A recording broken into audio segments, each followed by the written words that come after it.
embarks on COC-BC Class 01-2023 Pioneers. Pioneers, magwasto ayon sa integridad, reforma ukol sa hangarin ng makabagong kawanihan ng koreksyon sa mukha ng bagong Pilipinas. Today marks the end of the rigid training as we uphold the recognition rights of our Class 01-2023 Pioneers. This embarks a new chapter to our trainees as we prepare them to become a new breed of corrections officers of this Bureau.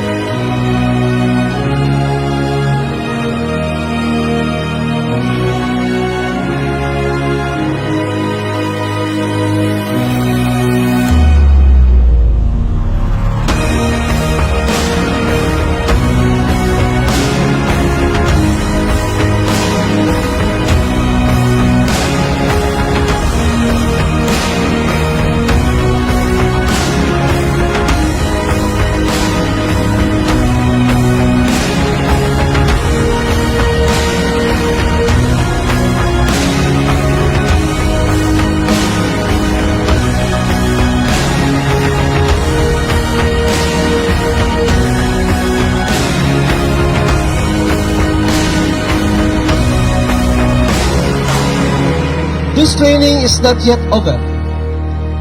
We all gather here today to celebrate with pride and honor the 60 COBC trainees on the Recognition Day.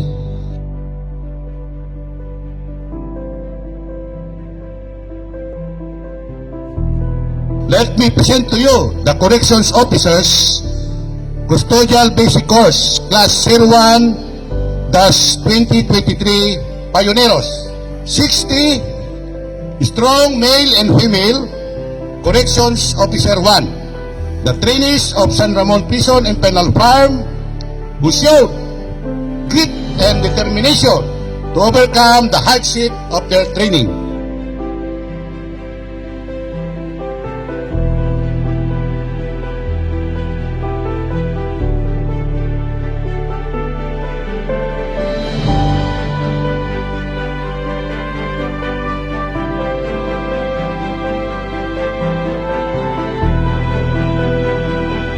This is just the tip of the iceberg.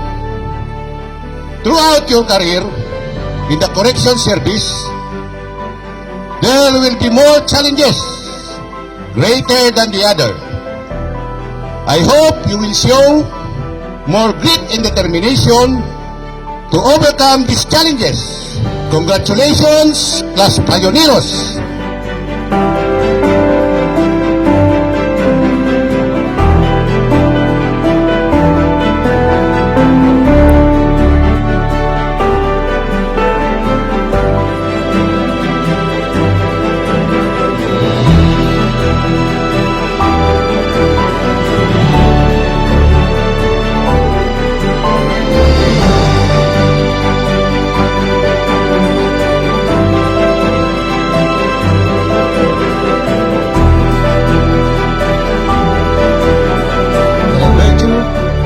Vested in me as the course supervisor, Corrections National Training Institute, I now declare the COBC Class 01-2023 Pioneers recognized effective this date.